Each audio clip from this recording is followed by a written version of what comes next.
Hello everyone, आज हम इन दोनों क्वेश्चन को सॉल्व करेंगे। नीट 2020 में पूछा गया था और AIPMT CBSE AIPMT 2012 में पूछा गया था। ठीक है, तो ये ऐसे क्वेश्चन बहुत ही पूछे जाते हैं। ये सॉल्व करते हैं। देखिए, which of the following is most reactive in electrophilic aromatic substitution reaction में, मतलब कौन सबसे ज़्यादा रिएक्टिव होगा एरोमेटिक इलेक्ट्रोफिलिक सब्सटीट्यूशन रिएक्शन। तो देखो, कभी भी अगर आपके पास benzene aromatic electrophilic substitution reaction की बात करें तो समझ जाया करिए। मान लीजिए अगर बेंजीन रिंग पे एक बेंजीन रिंग है, इस पे अगर इलेक्ट्रॉन डोनेटिंग ग्रुप होता है, क्या इलेक्ट्रॉन डोनेटिंग ग्रुप होगा तो वो मोस्ट रिएक्टिव होगा। क्या होगा? वो मोस्ट रिएक्टिव होगा टूवर्ड्स इलेक्ट्रोफाइल। ये हमेशा याद रख लीजिए, मोस्ट रिएक्टिव टूवर्ड्स इलेक्ट्रोफाइल। तो एरोमेटिक इलेक्ट्रोफिलिक सब्सटीट्यूशन, नाम ही इलेक्ट्रोफिलिक सब्सटीट्यूशन है तो इलेक्ट्रोफाइल होगा ही होगा। तो बस सीधे सीधे देख लो कौन सबसे ज़्यादा इलेक्ट्रॉन रिलीज कर रहा है। देखो, ये Cl लगा यहाँ पे तो ये हमारा इलेक्ट्रॉन विथड्राइंग ग्रुप है। ठीक है, -I लगा रहा है। यहाँ पे NO2 लगा है, ये तो -I और -M, मतलब बहुत ही ज़्यादा स्ट्रॉन्ग, मतलब स्ट्रॉन्ग इलेक्ट्रॉन विथड्राइंग ग्रुप है। तो ये तो भैया rate of aromatic electrophilic substitution घटाएगा।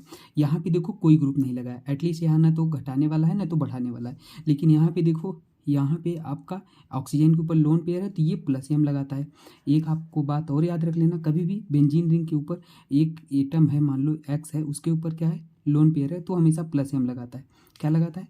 +M लगाता है। ठीक है, अब एक चीज़ और याद रख लो, अगर यहाँ पे आ गए हो तो हमेशा याद रख लीजिए, हाइलोजन के केस में, मतलब फ्लोरीन, क्लोरीन, ब्रोमीन, आयोडीन के केस में -I डोमिनेटिंग फैक्टर होता है +M पे। ये भी याद रख लेना। ठीक है, उस हाइलोजन केस में -I डोमिनेट कर जाता है। तो देखो, ये OH है, हाइलोजन नहीं है, तो ये +M लगाएगा। ये क्या करेगा? इलेक्ट्रॉन डोनेट करेगा, इलेक्ट्रॉन डोनेटिंग ग्रुप है ना। बाकी सब इलेक्ट्रॉन विड्रॉ कर रहे हैं, तो हमारा ऑप्शन सीधे सीधे ये था, D वाला। तुरंत अगर एक नज़र में आपको 1 सेकंड में आंसर टिक करना था तो बस देखना था electron withdrawing group, Cl electron donating group देखना था।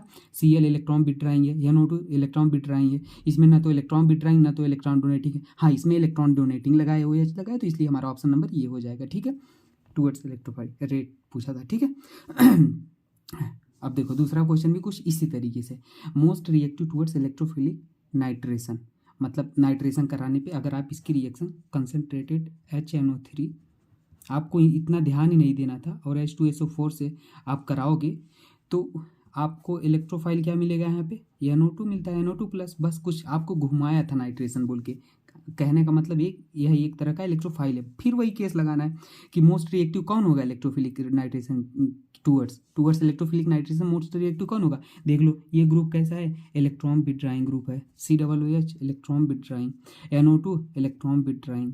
ठीक है, CH3 इलेक्ट्रॉन डोनेटिंग, ये +I लगाता है, पता है ना, याद रख लेना।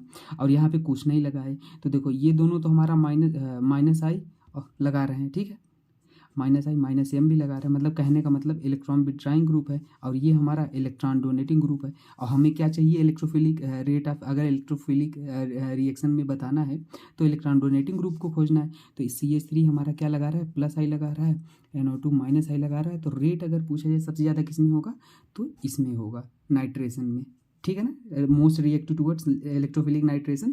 तो आप सिंपली क्वेश्चन कभी भी घुमा फिरा के आपको बहुत पूछता है, तो आपका ऑप्शन सीधे सीधे ये हो जाना था, यहाँ पे ये हो जाना था। ठीक है, और आपके अगर ये बात नहीं समझ में आई हो तो मैं बस आपको ये वाला भी बात समझा देता हूँ। अगर आपके पास, मान लीजिए हमारे पास यहाँ पे Cl है ना, और यहाँ पे हमारे पास एक है, मान लीजिए